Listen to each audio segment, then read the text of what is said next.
오늘 함께 나눌 말씀은 잠언 11장 1절부터 4절까지 말씀입니다. 잠언 11장 1절부터 4절까지 말씀 같이 읽겠습니다. 속이는 저울은 여호와께서 미워하시나 공평한 추는 그가 기뻐하시느니라. 교만이 오면 욕도 오거니와 겸손한 자에게는 지혜가 있느니라. 정직한 자의 성실은 자기를 인도하거니와 사악한 자의 패역은 자기를 망하게 하느니라. 재물은 진노하시는 날에 무익하나 공의는 죽음에서 건지느니라. 아멘.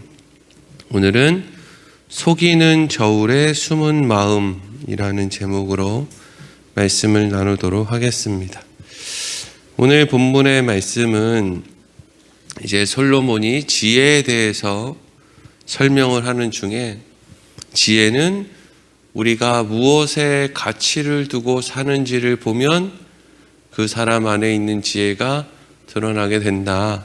이 사람이 지혜로운 사람인지 미련한 사람인지, 그 사람이 무엇에 가치를 두고 사는지를 보면 우리가 알 수 있다 하는 것을 오늘 말씀이 이야기하고 있습니다.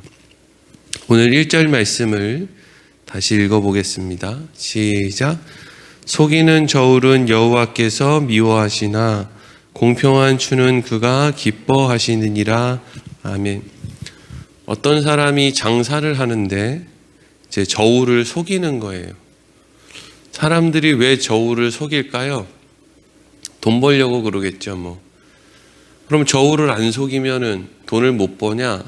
그게 아니라 다른 사람들보다 더 많은 돈을 벌기 위해서. 그러니까 그 사람에게 있는 가치는 어떤 가치냐? 돈을 많이 벌고 싶은 것에 대한 가치, 그리고 다른 사람들보다 좀 더 편하게 돈을 벌고 싶은 가치, 이런 것들이 이제 그 안에 있는 거죠. 생각해 보니까 쌀을 판다든지 고기를 판다든지 이런 거를 팔 때도 저울을 속이면 엄청나게 가격 차이가 나지만, 금을 사고 판다든지 이럴 때 저울을 속이면요, 이게 돈이 엄청난 차이가 나는 거잖아요. 그런데 그 안에 그거를 이제 속이고 그게 들키면 또 싸움이 나고 또 그냥 고소를 하니 어쩌니 저쩌니 하는데도 불구하고 그런 여러 가지를 다 감수하면서 눈앞에 있는 상대방, 혹시 저 사람이 내게 저울을 속이는지 안 속이는지 그 사람도 이렇게 매의 눈으로 이렇게 살펴보고 있는 사람을 속여서 뭔가 이익을 취한다라고 할 정도면 그 저울을 속이는 사람에게 있어서의 가치는 이제 돈을 많이 벌어야 되겠다, 좀 더 편안하게 벌어야 되겠다, 이런 생각이 이제 있는 것이죠. 그런데 이렇게 한번 또 생각을 해보자고요. 다른 사람들은 다 저울을 속이는데, 얼마 전에도 저기 어디 어시장 같은 데서 물고기를 이렇게 횟감을 이렇게 키로를 달아서 회를 파는데, 대부분의 상인들이 다 그 저울을 다 속이고 그리고 바구니 같은 데다가 횟감을 놓는 게 아니라 물이 들어간 이런 뭐라고 해야 되나요? 큰 바켓스 같은 데다가 물이랑 물고기랑 같이 이렇게 담아서 저울에 재고 이래가지고 뉴스에 나왔잖아요. 이게 한두 군데가 아니라 거의 그 단지가 다 그런 식으로 장사를 하는 거예요. 근데 그 가운데 어떤 집은 소코리에 물 안 담기게 소코리에다가 또 저울도 정상적인 저울, 또 이렇게 덤으로 뭐도 더 주고, 이런 집도 그렇게 하다 보니까 그 중에 한두 군데 집은 있더라는 거잖아요. 그럼 왜 다른 사람들은 다 저울을 속이는데 그러면 그 집은 저울을 안 속일까? 가치가 다르겠죠, 가치가. 어떤 사람은 돈의 가치가 있고, 어떤 사람들은 다른 사람들보다 좀 편하게, 좀 수월하게 일하는 그러면서도 더 많은 걸 얻고 싶은 그런 또 것의 가치가 있고, 어떤 사람은 정직의 가치가 있고 성실의 가치가 있고 하다는 거예요. 어떤 그게 무슨 드라마였는데 제목이 잘 생각이 안 나는데, 그 드라마에서 어떤 그 배우가 이제 그 대사가 이런 대사가 있었어요. 저는 지금 저한테 돈을 아무리 많이 준다고 해도 우리 애들이 죄를 지은 아버지의 뒷모습을 바라보게 되는 것이 너무 무서워서 나는 이걸 받지 않겠습니다 라고 하는 대사를 들은 적이 있어요. 그러니까 이제 그 사람의 가치는 뭐겠어요? 아버지가 혹시라도 뇌물이나 부정한 돈을 받고 이것이 나중에 들통이 나서 내가 너무 사랑하고 또 존중받길 원하는 자녀들이 어느 때에 아버지가 이렇게 끌려가는 그 뒷모습을 바라보게 되는 그때를 상상하니까 너무 끔찍해서 나는 그냥 지금 이거 안 받고 그런 일이 일어나지 않는 게 더 좋지, 이거 괜히 받았다가 뭐 나중에 그런 모습 보이는 거 나는 절대로 할 수가 없다, 이런 식의 대사를 들은 적이 있거든요. 제가 그 대사를 듣고 나도 그렇다라는 생각을 했어요. 저도 우리 애들한테 뭐 엄청난 걸 막 사준다든지, 막 20살 되는 애들한테 막 스포츠카를 사준다든지, 무슨 뭐 애들을 어디 20살도 안 된 애들한테 백화점을 데리고 와서 명품 백을 사준다든지, 이런 거는 전 할 마음도 없고 할 재주도 없습니다. 가진 것도 없고. 근데 막 부끄러운 아버지의 뒷모습, 이런 거는 보여주고 싶지 않습니다. 이게 우리의 삶의 가치죠. 우리의 삶이 어디에다가 가치를 두고 사느냐의 문제에 따라 달라지는 거예요. 속이는 저울은 여호와께서 미워하신다라고 되어 있습니다. 그러니까 지금 솔로몬은 누구한테 일단 1차적으로 이 말씀을 전하고 있는 거예요? 이스라엘 백성들이잖아요. 자기의 아들들 혹은 이스라엘 백성들, 그 사람들은 공통점이 뭐예요? 하나님을 알고 있다라는 것이죠. 이스라엘 백성들 중에 누가 하나님을 모른다고 할 수 있겠습니까? 하나님이 주신 땅에서 살고 있는데. 그러니까 솔로몬이 지금 하고 있는 이야기가 뭐예요? 우리에게 있어서 가장 중요한 가치는 저울을 속여서 호주머니를 채우는데 있으면 안 되고, 우리에게 있어서 가치는 하나님이 내가 무엇을 할 때 기뻐하실까? 하나님이 내가 무엇을 할 때 나를 미워하실까? 여기에 있어야 되는 거 아니냐? 그것이 지혜로운 것 아니냐? 이것을 지금 이야기하고 있는 거죠.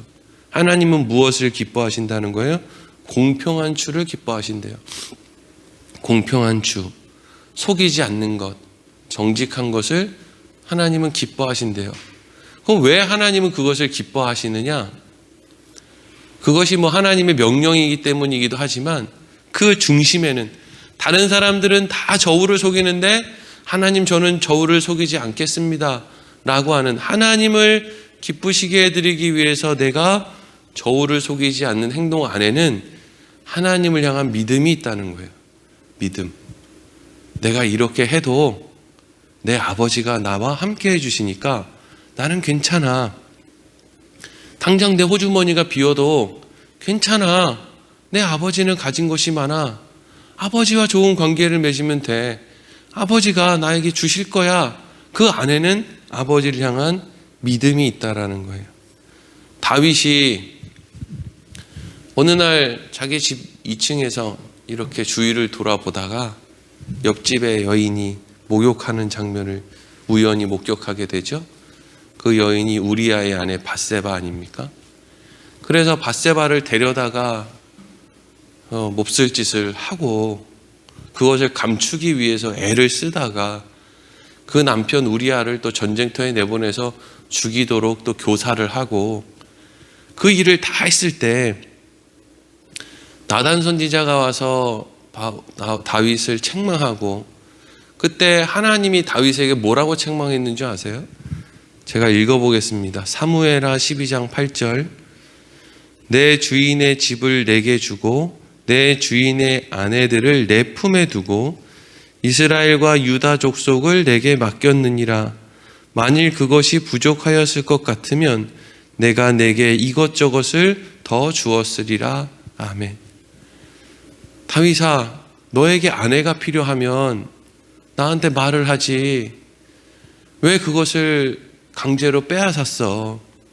너가 나한테 필요하다고 달라고 했으면 저 집, 저 가정 불행하게 깨어뜨리지 않고도 내가 네 마음에 드는 거 얼마든지 더 줄 수 있었는데, 내가 너 행복하게 해줄 수 있었는데 왜 너는 나를 믿지 못하고 네 힘으로 그것을 얻겠다고 이렇게 빼앗았느냐 하는 하나님의 너무나 안타까움이 담긴 책망이죠. 여러분, 하나님은 우리가 예수를 믿고 구원을 받기 위한 가장 좋은 길로 우리의 삶을 인도해 가신다는 것만 우리가 기억하면 됩니다. 우리가 지금보다 더 부유하면 예수 잘 믿을 것 같죠? 그렇지 않습니다. 그러면 지금보다 더 가난해지면 예수를 잘 믿을 것 같아요? 그것도 아니에요. 우리는 우리의 성격이 다 다르듯이, 사람들 성격이 다 다르잖아요. 그러니까 사람들의 인생이 다 다른 거예요. 하나님이 그 사람들에게 어떻게 하시는지가 다 다른 이유는 각 사람의 성격이 다 다르기 때문이에요. 어떤 사람은 너무 겁이 많아서 너무 호되게 다루면 또 막 그냥 겁이 나서 숨는 사람이 있고, 어떤 사람은 또 그냥 편안하게 대하면 또 그냥 또 너무 또 성격이 또 좋아가지고 그냥 아무것도 하지 않으려고 하는 사람이 있고, 그래서 하나님은 각 사람들에게 그 사람들의 방법으로 그 사람들의 인생을 통해서 예수를 믿게 하신단 말이에요. 그러니까 우리는 우리 인생 가운데 하나님이 가장 좋은 걸 주신다라는 것을 늘 기억해야 된다고요. 다만 우리가 생각하는 가치관이 비뚤어져 있기 때문에 하나님이 우리에게 주시는 것이 때로는 성에 차지 않는 경우가 있다는 거죠. 하나님이 다윗에게 야, 네가 필요한 게 있으면 나한테 말을 하지, 이런 식으로 말을 하신다라는 것은 다윗이 하나님에게 하나님 그럼 이 세상에 있는 여자 다 주세요, 이렇게 이야기를 하면 하나님이 다 주신다는 이야기인가? 그게 아니라 다윗 안에 있는 그 마음을 하나님이 온전한 마음으로 바꿔주신다는 거죠. 세상에 있는 여인 다 자기 거 되면 뭐 하겠어요? 아무 의미 없는 건데. 근데 그걸 모르니까 사람들이 욕심을 부린다고요. 2절 말씀 이어서 읽겠습니다. 시작. 교만이 오면 욕도 오거니와 겸손한 자에게는 지혜가 있느니라. 아멘. 이게 1절과 2절이 다른 말씀인 것 같아도 어떻게 보면 연결이 돼 있어요. 그게 뭐냐 하면 교만한 사람이 나오잖아요. 교만이 오면 욕도 온다. 교만하다라는 것은요, 자기가 자기 스스로를 속이는 행동입니다. 교만한 사람, 자기가 자기 스스로를 제일 잘 알잖아요. 나 별 볼 일 없다는 걸 자기가 제일 잘 안다고요. 나 성격 별 볼 일 없다, 나 무슨 뭐 인내하지도 잘 못한다, 나 뭐 이렇게 별로 이렇게 똑똑하지도 않다, 이런 걸 누가 제일 잘 알아요? 자기 자신이 제일 잘 알아요. 근데 그 사람이 왜 교만해집니까? 다른 사람에게 물건을 사고 팔 때 추를 속이는 것처럼 자기가 자기 자신을 속이기 때문에 그래요. 여러분, 목사들이 자기 힘으로 할 수 없다는 걸 제일 잘하는 사람들 아닙니까? 그래서 옛날에 뭐 개척교회 할 때 자기가 어땠니 뭐 이런 이야기를 할 때 보면 늘 입에 달고 사는 이야기가 뭐예요? 하나님이 하셨습니다, 뭐 예수님이 하셨습니다, 우리 힘으로는 할 수 없습니다. 날마다 그렇게 간증한다고 이야기를 해놓고 어떤 때는 또 그래도 나만큼 목회하는 사람이 있나요? 이 정도 목회했으면 목회 성공한 거 아닌가요? 이딴 식의 이야기를 한다고요. 어떻게 그렇게 이야기를 해요? 내 눈앞에 있는 내가 지었다고 생각하는 커다란 그 건물들이, 내가 모았다고 생각하는 그 수많은 성도들이 나를 속인단 말이에요. 그거 내가 지은 것도 아니잖아요. 목사가 돈이 어디 있어서 교회를 짓습니까? 교인들 돈 내서 다 지은 거지. 목사가 무슨 실력이 있어서 그 많은 사람들을 다 전도해요? 교인들이 전도한 거지. 그리고 뭐 교인들이 전도한 겁니까? 사실 전도하다 보면 우리 힘으로 전도할 수 있습니까? 이미 전도를 좀 해본 사람들은요, 내가 저 사람한테 뭘 말을 잘해서 전도를 하는 게 아니고 이미 저 사람은 준비가 되어 있는 사람인데 내가 그냥 교회로 인도한 것밖에 없구나 라는 생각을 하게 된다니까요. 내가 말로 저 사람 설득해서 교회에 나오는 사람 없어요. 그 사람 안에 이미 마음이 나 교회 좀 가볼까? 이런 말을 먼저 하고 있다고요. 그런 사람들이 교회에 나옵니다. 우리가 뭐 한만 이빠른 이야기를 해도 교회 안 나와요, 사람들. 그러니까 마음이 이미 준비된 사람들이 그나마 교회에 나온단 말이죠. 근데 그래서 어떤 순간에는 그래, 내 힘으로 할 수 없지. 하나님이 준비해 주신 그런 사람들이 교회에 나오는 거지. 라고 그렇게 생각을 하다가도 또 어떤 순간에는 자기가 자기를 속여서 꼭 내가 설교를 잘해서 사람들이 많이 모이는 것처럼 내가 무슨 능력이 있어서 막 이렇게 교회 건물을 막 크게 짓고 한 것처럼 그렇게 착각이 된단 말이죠. 그러면 그렇게 자기 스스로를 속여서 교만하게 되면 그 뒤에 뭐가 따라온대요? 욕도 온대요. 여기 욕은 칼론이라는 말인데 부끄러움, 수치, 불명예를 이야기합니다. 그러니까 마치 저울추를 속여서 다른 사람의 것을 속이는 사람이 평생 속이면서 살 수 있겠어요? 어느 순간이 되면 드러난단 말이에요. 왜냐하면 저 사람이 내 거 저울추를 속여서 내 거를 부당하게 이득을 취한다? 이거 빼앗긴 사람들은요 또 알아요. 사람들의 관심이 뭐 얼마나 거기에 있는데 그걸 모르겠습니까? 여기에서는 이만큼 주는데 저기서는 저만큼 주고 그거 모르겠습니까? 그리고 처음에는 1g, 2g 속이다가 그거 안 걸리면 사람의 욕심이 늘어나서 나중에는 100g, 200g, 1kg, 2kg 아무렇지 않게 속이는 게 인간이란 말이에요.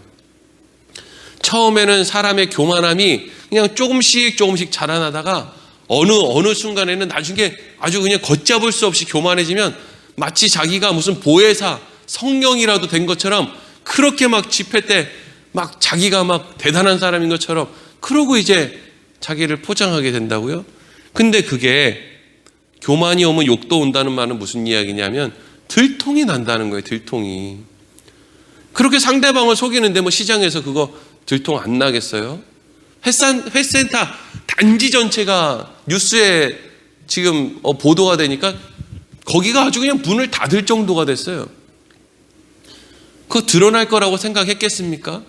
여기 뭐 강경에도 얼마 전에 젓갈 그거 뭐 어디 나와가지고 한번 난리 났었잖아요.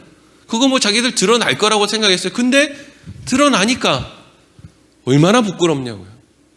자기의 교만함이 드러나면 얼마나 그게 부끄럽냐고요. 근데 그것이 드러날 때가 있다라는 거예요. 못 감춘다는 거죠. 점점 잘하기 때문에 그렇다는 거예요. 그리고 3절 또 읽겠습니다. 3절 시작. 정직한 자의 성실은 자기를 인도하거니와 사악한 자의 패역은 자기를 망하게 하느니라. 아멘. 정직한 자의 성실이라고 할 때 이 성실은 툰마라고 하는데 고든 길을 말해요. 고든 길. 그리고 뒤에 나오는 사악한 자의 패역은 셀레프라고 하는데 삐뚤어지다라는 의미예요. 그러니까 이 사람이 처음부터 바른 길로 가려고 하는 마음을 갖고 있는 사람은 그 바른 길로 가려고 하는 그 마음이 그 사람을 인도에 간다는 거예요. 어디로 인도에 가겠어요? 생명의 길로 인도에 가겠죠. 바른 길로 인도에 가겠죠. 근데 사악한 사람은 처음 시작할 때부터 어떤 길로 가는 거예요? 삐뚤어진 길로 간대요. 그러니까 출발해서 뭐 5분, 10분 지났을 때는 그 차이가 얼마 안 나게 느껴질 수도 있어요. 그런데 이게 1년이 지나고 5년이 지나고 10년이 지나면 너무 먼 거리에 와 있는 나를 발견하게 된단 말이에요. 어려서부터 인생의 가치관을 부모가 야, 학교는 안 가도 교회 학교는 가야 돼. 돈은 안 벌어서 백수로 살아도 교회에 예배는 드려야 돼. 이게 여러분 우리 인생의 가치예요. 이거를 근데 못합니다. 못해요. 뭐 자기는 목사니까, 목사 자식들이니까 뭐 그렇게 가르치겠지. 맞아요. 목사가 되고 목사 자식이 되면 그거 가르치는 게 훨씬 수월하죠. 자기 아버지가 목사니까. 근데 세상에 살며 세상에서 아이들 교육을 시키며 나도 거기서 돈을 벌며 세상의 문화와 영향권 안에 살면서 학교 교육보다 교회 학교를 더 중요하게 생각하고 직장 생활이나 사업하는 것보다 하나님 앞에 나와서 예배 드리는 것을 더 중요하게 생각한다? 어려운 일입니다. 대부분의 사람들은 그것을 우선으로 생각하지 않아요. 교회 아무리 믿음이 좋고 교회에서 뭘 대단하게 해도 학교에서 뭐 한다 그러면 거기를 먼저 보내지, 교회에서 뭘 한다 그러면 교회에서 하는 일을 먼저 하는 사람이 없습니다. 근데 여러분, 그 작은 차이 별것 아닌 것 같잖아요. 이번 주에 이런 일이 있으니까 이번에는 학교 보내고 다음 주부터 교회 보내지 뭐. 이번 주에는 회사에서, 이번 주에는 사업하는데 이런 일이 있으니까 이번 주에 나 놀러 가야 되니까 여행도 가야 되고 뭐 이것저것 할, 뭐 결혼식도 있고 뭐 이런 거 많고, 이런 것들 다 하나하나 따지다 보면은요, 그게 1년이면 52주 중에 뭐 몇 주나 되겠습니까마는 그 정신이 조금씩 이제 삐뚤어진 길로 갈 수밖에 없다는 거예요. 이건 뭐 제가 목사니까 뭐 교회 나오라고 지금 그렇게 이야기를 하는 게 아니라 목사도 마찬가지예요. 저도 예전에 이제 전도사로 있다가 이 교회에서 저 교회로 이제 옮겨가는 그 와중에 한 2, 3주 혹은 한 달, 뭐 한두 달 이렇게 그냥 집에 있으면서 주일에 가까운 교회 나가고 이렇게 이제 지냈던 그런 그 기간이 있죠. 이 교회에서 저 교회로 사역지를 옮길 때. 여러분, 그때 처음에는 교회 잘 나가요. 주일, 이 교회도 가보자. 대전에 뭐 옛날에 장정동 목사님 교회도 가보자. 저기 서울에 서울에 온누리 교회도 가보자. 뭐 사랑의 교회도 가보자. 뭐 큰 교회 어떻게 하는지 가보자. 막 부지런히 쫓아다녀요. 근데 어느 날부터 피곤하니까 그냥 가까운 교회 가자. 가까운 교회.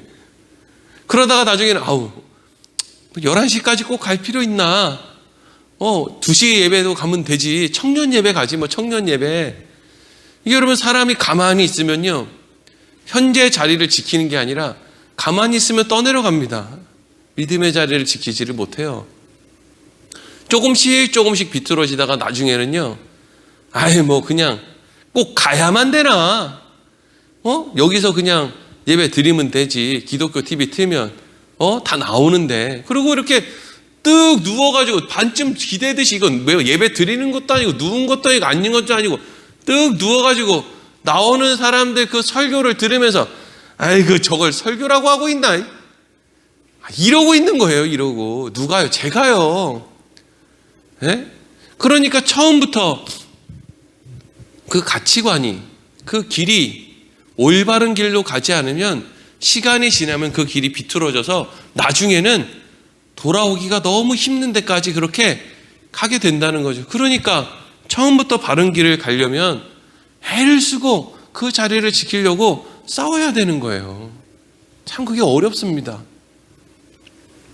그리고 마지막 4절 읽겠습니다. 시작. 재물은 진노하시는 날에 무익하나 공의는 죽음에서 건지느니라. 아멘. 지금 1절도 속이는 저울추도 결국에는 재물에 연결되어 있고, 마지막 4절도 지금 뭘로 연결되어 있어요? 재물이랑 연결되어 있죠. 그러니까 사람들이 가장 크게 가치관을 두고 사는 것은 재물입니다. 그런데 가장 크게 오해하는 것도 그 재물이 우리의 인생 가운데 뭔가 대단한 것을 줄 거라고 하는 생각이, 그게 여러분, 그게 우리들이 살아갈 때 가장 크게 오해하는 것 가운데 하나죠. 재물이 대단한 일을 할 것 같은데 실질적으로 재물은요, 굳이 생각해 보면 영원한 하나님의 나라의 관점으로 보았을 때 재물이라는 것은 사실 따지고 보면 그 영원한 하나님의 나라를 가로막는 가장 큰 장애물이기도 합니다. 이 세상에서 결국 요한계시록에 바벨론이 무너졌다, 바벨론이, 음녀의 힘들이 결국에는 저 강의 바다에 던져졌다라고 하는 게 뭐예요? 하나님 보실 때 그게 제일 미운 거예요. 사람의 마음을 사로잡는 그 재물, 저울을 속일 수밖에 없는 그 가치관, 그것이 얼마나 하나님 보시기에는 꼴보기 싫은 건지 말이죠. 사람들을 그렇게 유혹한단 말이죠. 자꾸 속이고 말이죠. 재물은 진노하시는 날에 무익하다는 거예요. 아무 의미가 없다. 그러니까 우리는 어떻게 하면 재물의 힘에 그렇게 사로잡히지 않고 살 수 있느냐? 진노하시는 날이 있다. 세상이 망하는 날이 있다. 내 호주머니에 있는 게 싹 사라지는 날이 있다. 그것을 늘 기억하며 살아야 한다는 거죠. 그게 우선순위요, 우리의 가치관 안에 있어야 되는 생각이라는 거예요. 배삼열 목사, 네가 어느 날, 진노의 날, 네가 가지고 있는 재물 호주머니에 있는 거 다 털어보내고 너만 하나님 앞에 서야 되는 날이 있다. 너 이제 어떻게 살래? 이거거든요. 너 어떤 가치를 갖고 살래? 너 한 80, 90, 100살까지 정정하게 세상에서 행복하게 누릴 거 다 누리면서 살 것 같지? 너 45살에 내 앞에 서면 어떡할래? 시은에 내 앞에 서면 어떡할래? 그래서 네 호주머니에 있는 거 다 없애고 뭐 교회고 건물이고 자녀고 다 없애고 너 내 앞에 1대1로 서면 넌 무엇을 가치관으로 두고 살았느냐? 라고 물으면 너는 어떡할래?